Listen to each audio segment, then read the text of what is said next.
Hello, everybody. Welcome to another episode of the Morale Booster with John Ughulu. And today I have a very interesting guest. She is a CEO. Her name is Kenyatta Turner. So Kenyatta, thank you for joining me on the program.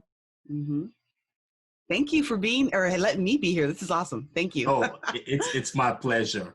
Okay, so Kenyatta, please tell us who you are and what you do.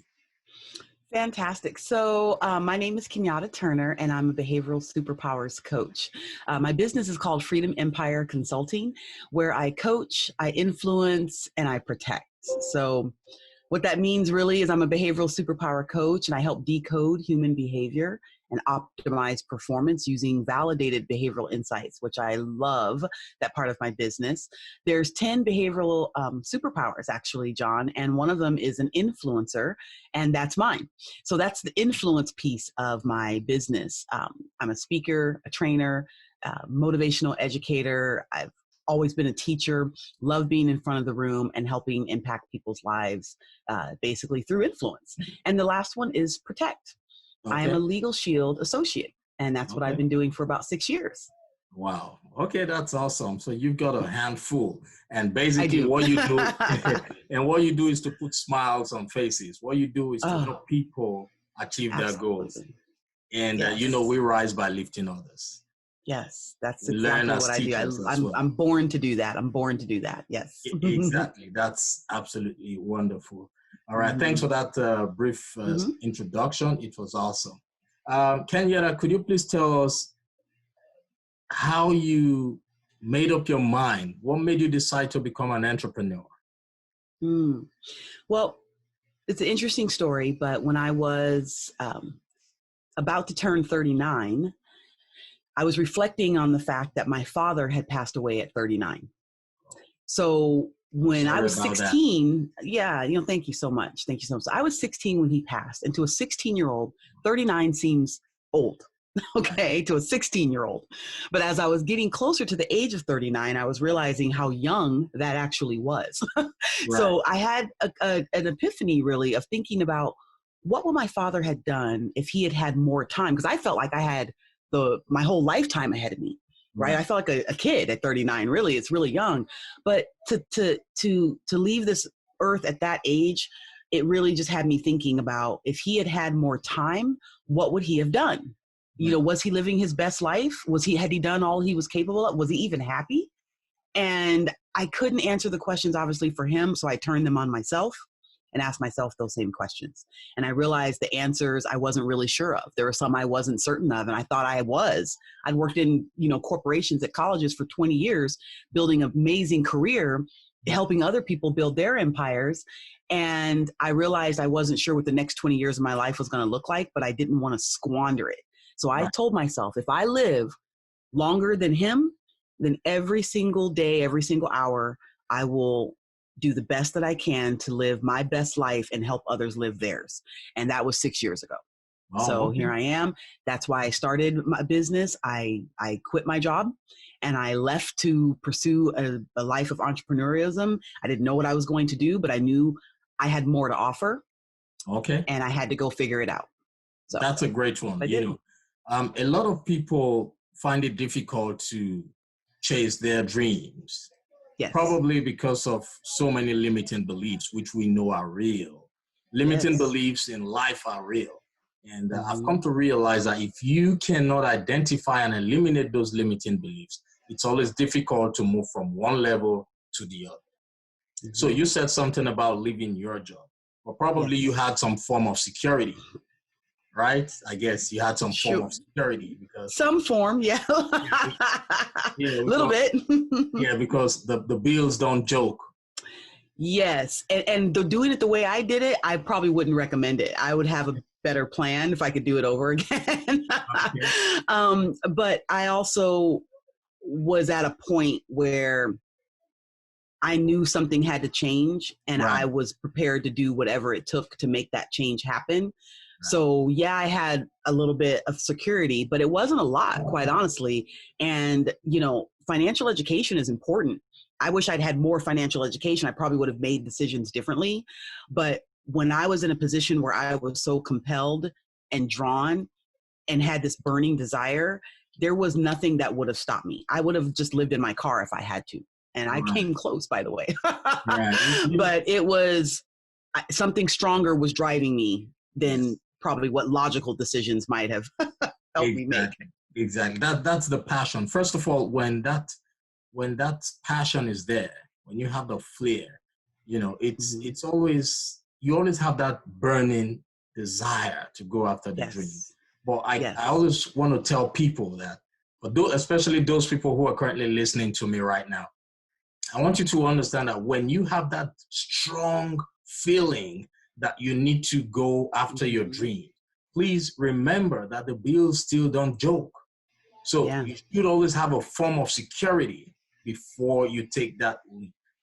Otherwise, when you abandon what brings in the paycheck and you go after those entrepreneurial dreams, you will still end up abandoning those dreams, because when the bills start coming up, the reality of life will set in. So when that desire is there, make sure that thing that brings a paycheck is still on the side. Right. Have a plan. Have a plan. That's correct. That's a good one. So what motivated you to become a coach, a teacher, or speaker? Well, yeah, absolutely. So having worked in colleges for 20 plus years, I was already a coach. I was running colleges. I wasn't always teaching. So I was running the admissions office, career services, student services. I was leading the school. So anyone I hired, I would always sit down with them and say, hey, my job is to develop you personally and professionally. Right. And whether you like it or not. So even though they might have just been working in my coffee shop at my school, I felt like I had a responsibility to them to help them grow and develop and move beyond the coffee shop and move on to whatever they're doing. Or if they're coming to my school, it was always about growth and development. So that's how I've always approached everything. You know, being that influencer, that's my natural behavioral style. So I've always been that way. But it was really after I left that industry and I started working with Legal Shield and I built a team with that company and I was coaching and training and doing that anyway. I went back and I started teaching out of college. I started teaching personal development to people getting their GEDs. And so it was always something I was doing, but it really was about maybe a year and a half ago, a little bit more than that, when I really realized, wait a minute. Legal Shield, I thought, was initially my vehicle to build my empire. But now I realize it's a wheel on my vehicle and I have like an 18-wheeler. So there's many things that I do that just made sense to build my own coaching practice around, because I was already doing it in many unofficial ways.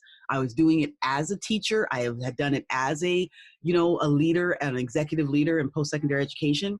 Right. But I really realized that I had something more to offer, and the behavioral component, that just fascinated me when I realized I could help people understand their behaviors, because that's where it all begins. Then I could help coach them in any area of their life once they understood and had their own self-awareness.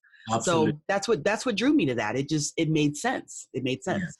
Yeah. And right now we cannot overemphasize the importance of coaching, even at a very early age, because you see the schools do not teach, those basic things that you would need to survive after school, after college. So it's very important. What do you think about, having more coaching programs in schools? In schools? Oh, well, it's funny you should ask because me and some business partners of mine are starting, basically we're starting with young people and starting a charter school. Right. It'll be called Dream Smart Life Prep Academy. It'll be here in Phoenix, Arizona. And it'll be a behaviorally based school where we will be teaching students those life skills that they need, because, at a college level, sure, right?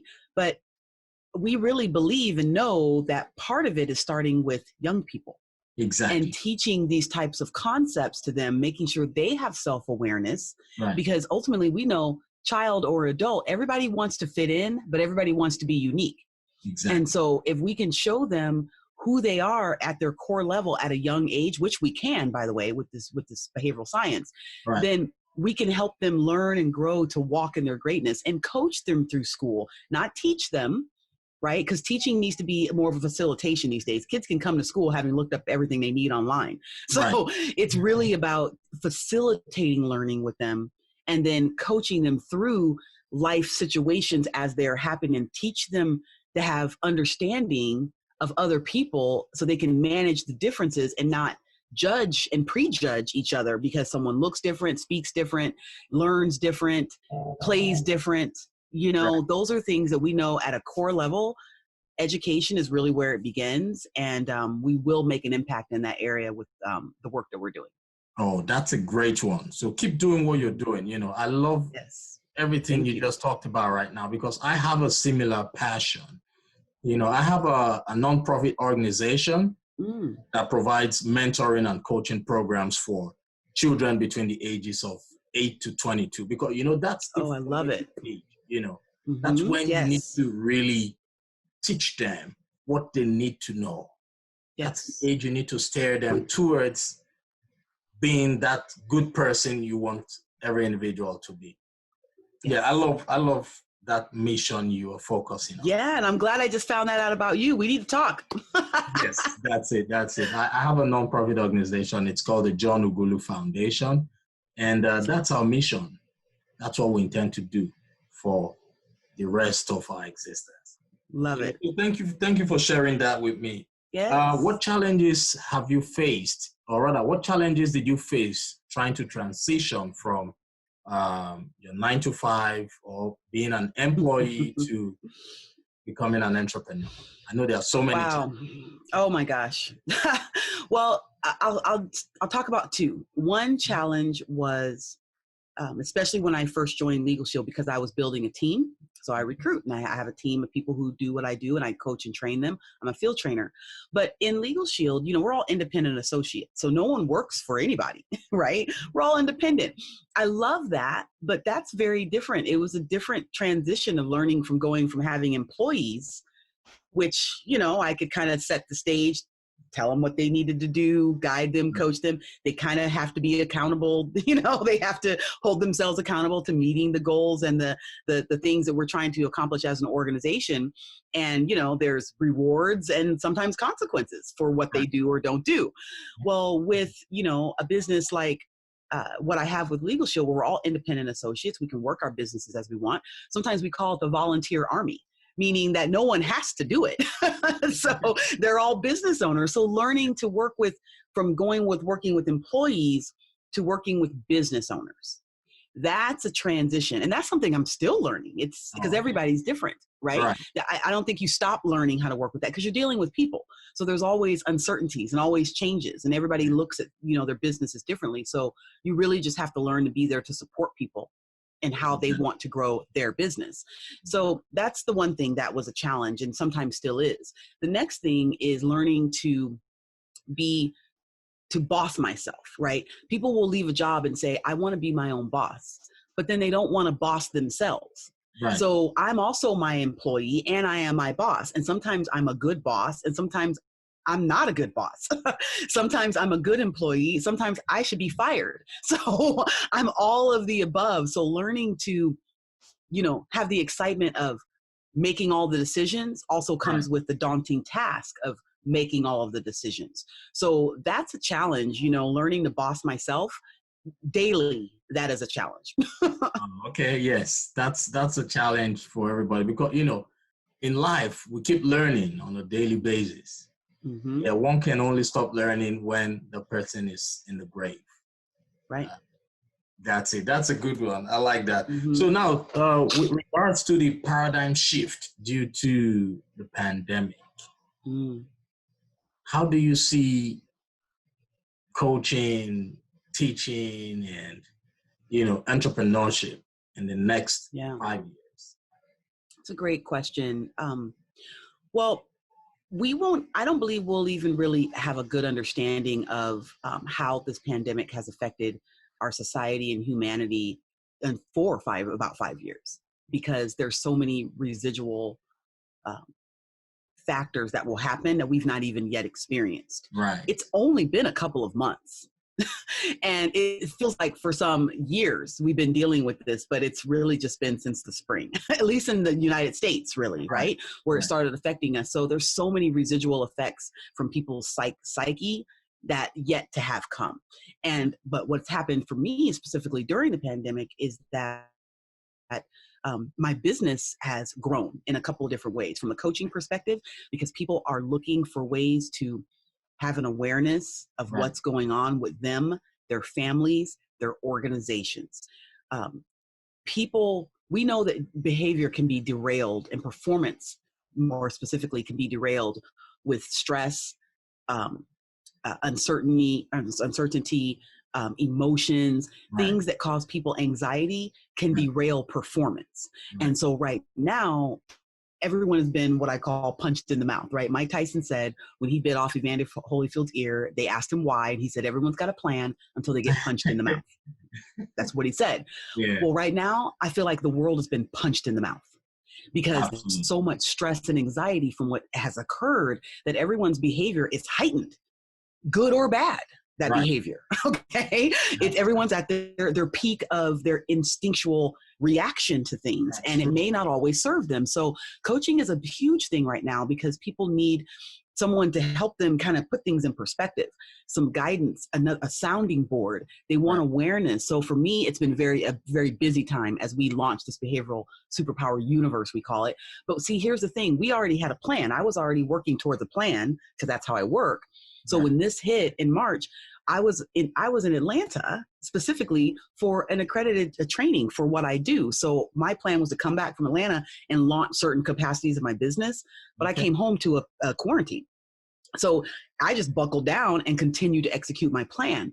But the other piece of that, and I think that will affect things in the future, is that, and this is maybe an unfortunate thing, but it's fortunate that there's a resource for it, is with Legal Shield. We have been extremely busy because right now so many legal situations are happening because of this pandemic. That people need to know what their rights are. People need to know how to execute their rights. People need to understand what's happening with their jobs and their families and schools and their businesses, all the legalities around, testing and people being able to open businesses and shut down businesses. So, and with identity theft protection, oh my gosh. So, the identity thieves right now, pandemic just made them have more places to hide. So there's a component of what I do with the protect piece of my business that people need it more than ever. And going forward, that's not going to change. So I've learned that through this process, and Napoleon Hill has a quote in Outwitting the Devil, and I love it. And he says, with every adversity, there's an equivalent seed of opportunity. Right. And that is how I look at this particular situation, because this is life. Life throws you curveballs. Right. So how are you going to interpret that information, and what are you going to learn, and what are you going to do with it? And that will be my advice for anyone thinking about what's going to happen over the next 5 years, is they need to be aware. They need to take inventory and think about how they can serve and help all of humanity in whatever way makes the most sense for them, and keep the mental health, together. And that comes with awareness. Exactly. Yeah. Awareness is key, and it's a good thing you talked about mental health, because first of all, the pandemic has actually increased the stress level. Yes. And there's so many people out there who have lost a loved one, who has been affected one way or the other. Probably they've, lost their businesses. They've had so many terrible experiences. But right now, coaches need to step up because they need more of our help in the world today than ever before. And I like that. Just like what Les Brown said. He said, when life knocks you down, try to land on your back, because if you can look up, you can get up. You can get up, yes. I love Les Brown. Yeah, I love him. So if you're listening to me right now, I want you to understand that this is not the end of the world. It is just a phase in life. It is a phase in life that will definitely pass. The only constant thing in life is change. That's right. Yes. So just hope, pray, and be focused. Stay focused on your dreams. For those people who are currently on the hospital beds right now, always remember what your dreams are. Have a reason to stay alive. Have a reason to come back to who you were before. And when you have all those things driving you, trust me, you would hardly want to give up the ghost. Stay positive, be intentional about the things you absorb. That's very important. Stay away from negative stuff. And I assure you of speedy recovery. So thank you for, sharing that with me. Yes. So what advice do you have for people who have lost loved ones, who have lost their businesses and going through mental stress? I know you're not a psychiatrist. That's tough. I am not. But right. I'm a human, and as a human, I would say that try to remember to have gratitude for the things that you have and the person that you lost and the experiences that you were able to have with them. Right. Have gratitude that they were in your life, and have gratitude for the memories that you still own. If you've been struggling with your business and things that you lost there, have gratitude for what you were able to create, and have gratitude that you're still here and around to have an opportunity to create something else. If you've lost your job, have gratitude that you had the job in the first place. Think about the memories that were created there, and then step back and go, okay, that was maybe a chapter. Let's turn the page and let's see what else I'm going to build. What does my story have for me next? But I think that the more that you can show appreciation and gratitude for the experiences that you have, the easier it is to move forward through it, because you are taking a moment to be present in the moment, and you get to control how you feel. So if you can start with gratitude, at least every day, and go, you know what, that was a good experience. Or, of course I'm aching and I'm grieving of the thing that I've lost, but I'm grateful for having had the opportunity to have the experience with that person in the first place. And what did I learn? What did they teach me? And I think that's the best. That's what I tell myself, and that's what I do myself. So that's all I know how to share. Right. That's a good one. I like that. Now, I want to read a quote from F. Scott Fitzgerald. It says, for what it's worth, it's never too late to be whoever you want to be. I hope you live a life you're proud of. And if you find you are not, I hope you have the strength to start over again. It's never too late. Love it. No matter what has happened to you, if you're listening to this program right now, no matter what situation you're going through, I want you to know that it's never too late to start all over. Right. Death is not an option. Suicide is not an option. Only cowards commit suicide. So re-strategize and get going. Take action. All right? So thank you. So back to you, Kenyatta. Sure. What are your plans? Where do you see your business in the next 5 years? Oh, geez. Wow. Well, I see us having, 1 billion people know what their behavioral superpowers are. Absolutely. Everyone needs to know where they fall. There's 10 behavioral superpowers, and every one of us is one of them. Even though we are unique, 1 in 4 trillion, and we have behavioral fingerprints, I want everyone to have an opportunity to take this exercise and know what their behavioral superpower is. So 5 years, 1 billion people we will have knowing that. My coaching business, I absolutely will have other coaches who are certified in the behavioral superpower strategy that we use. We know we can share this information, these behavioral insights, to help people optimize their lives in business, careers, their health, everything. So I'll have other people who are doing the same thing. Underneath our umbrella, our charter school will be off and popping, and we will have multiple schools by that point, because just the one we're starting here in Phoenix will be one, but we also will be offering these services online. The way people are learning are different. We already were an online institution. We just wanted to have a brick and mortar, and we still will, because people are still going to meet face to face and go to school again. But that's not going to be the model best for everyone. So we want to make sure that everyone has access. So I'm really, truly building a freedom empire. So my empire will have grown and expanded in this behavioral superpower universe. I will still be coaching, influencing, and protecting families and businesses across the world. So 5 years, that's where I'll be. And I'll have a yacht too. I want a yacht. Oh, you want a yacht? Oh, yes. I want a yacht, right. And it'll be called the Yatta, Yatta. Oh, okay. That's what we're talking about. Yes. You know, absolutely. You can think of it. It definitely can happen. Mm-hmm. It's possible. Yep. Yeah. So I don't care if you're listening to me right now. I don't care what you think about yourself, but all I know is that you are destined for greatness. Absolutely. So surround yourself with the right people, network with the right people. Although right now it's quite difficult to, attend most of those physical networking events.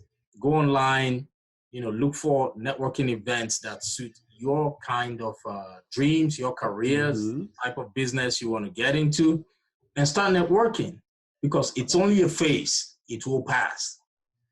Mm-hmm. So you have to be prepared, because they say luck is when preparation meets opportunity. I love it. Yeah. Exactly. So I like that. So Kenyatta, what would you say to people who have a passion for entrepreneurship, but they have some fears, some limiting beliefs? Let's assume for some women, they feel their kids are still too young. They feel, some people think they need all the money in the world to get started. Right. And some people think, some people are just scared of the unknown. Sure. What's your advice to people like that? Who, if they want to be an entrepreneur specifically? Yes. If that's what they're thinking about? Okay. Well, I would say that there's 3 things really. And the first one has 3 things within it. So I'll speak quickly about that. First, I talked about it a little bit earlier. What's their burning desire? Right. Like, what is the desire? And you have to have some sense of clarity and self-awareness to even really understand what that desire is. So doing the hard work of actually sitting down and writing some things out, asking yourself, like I asked myself some questions that caused me to leave my job, because the answers, I needed to find the answers to those questions, the ones I couldn't answer. Right. So asking yourself the real hard questions to learn what it is that you truly want. People can make a list really quickly of things they don't want, but it's really hard to make a list of things you do want. And why? It's because you have to own it. Because once you write it down and say, I want that thing, now what are you going to do about it? So many people don't even take the time to really do that first. Right. So if you take the time to get the clarity by writing down what it is that you want and how you want to show up in the world, and then having the desire that nothing's going to stop you, and the self-awareness to know who you are at your core, that's the first step. Because you might find through that process that being an entrepreneur isn't even for you in the first place. So, because it isn't for everyone, quite honestly. So that's what I think you need to start with if you're considering it. But then if you get past that point and you're like, I got the desire, I got the clarity, I have the self-awareness, I have an idea, whatever it is, then you need to have faith and believe in yourself and believe that it will be true. Right. And that's straight out of, again, Napoleon Hill's 13 principles, desire, faith, because I'm a practitioner of that. I've done it. But if I didn't believe that I could make it happen, then that's where all the fear and the doubt and everything creep in, because I don't really believe it anyway. Right. So that's going to be a challenge. That's number 2. And the last one is having the right mindset. And then absolutely believing in the power of autosuggestion, because like you mentioned earlier about keeping negative thoughts out of your mind and everything like that, the mind doesn't know the difference. The mind's just going to do and make you feel what you tell it. So you have to understand the idea of telling the mind the positive things and the affirmations and the repetition, so that your mind believes these things as well. But then through that belief, your actions will come. Right. So if you have to start with that clarity, the desire and the awareness, and then believe that what you want can happen. Like you said, there's nothing impossible. Yeah. But then do the things to mentally train your brain to reflect, or not reflect, but to deflect all of those fears and those doubts and the what ifs. Something as simple as, you might say, well, what if I don't have enough money? You could simply change the story and say, what if I do have enough money? Right. that simple auto-suggestion is going to change how you feel and think in the moment, which then is going to affect your actions, because that's all you can really control. You can't control whether the money's coming or not, but you can control your thoughts and your actions about it. And that's my advice I would have for an entrepreneur who's considering becoming one, or even one who is one right now. It's a reminder. You already know this if you're a successful entrepreneur, everything I just said, but there's just a reminder that you got to keep doing that. That's what we do to disrupt any form of poverty, to disrupt any form of limiting belief. So if you're listening to this program right now, that's Kenyatta Turner. I know she's speaking into the soul of somebody. And I just want to drop this to for the listeners. There's never a perfect time to get things started. Vince Lombardi said, perfection is not attainable, but if you chase perfection, you can surely catch excellence. The best time to get started is now.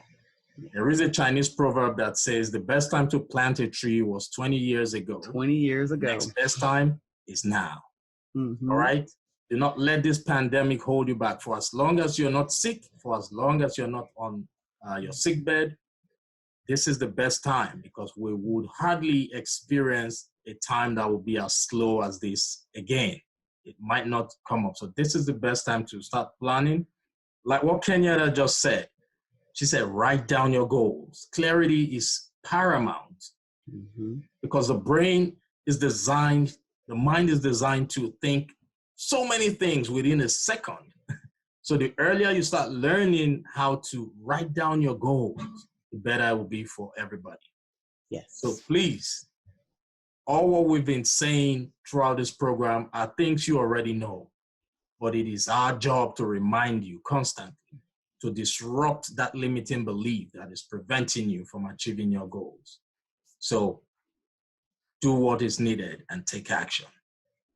Absolutely. Thank you, Kenyatta, for that. Well said, John. Thank you very much. So what do you think about this program? It's, we're new though, but this is the way we intend to disrupt any form of limiting belief. So what I love it.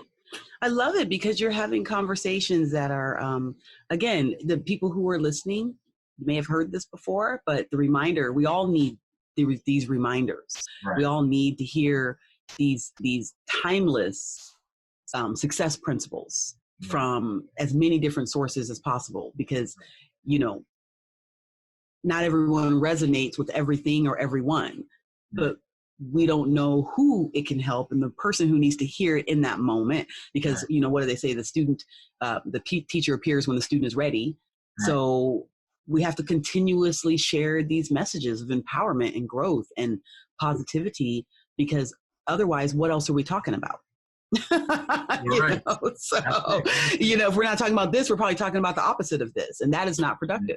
Absolutely. So I love this show. I love what you're doing, and I'm excited to be a part of it. So thank you for having me and reaching out. I appreciate it. My pleasure. My pleasure. I hope when next I call you to get on the show, you would be willing to come again. Absolutely. Anytime. Awesome. Anytime. Thank you very much. And to the listeners, please remember, nobody's going to help you achieve your dreams. It's you and you alone. So until we hear from you some other time, have a wonderful rest of your day.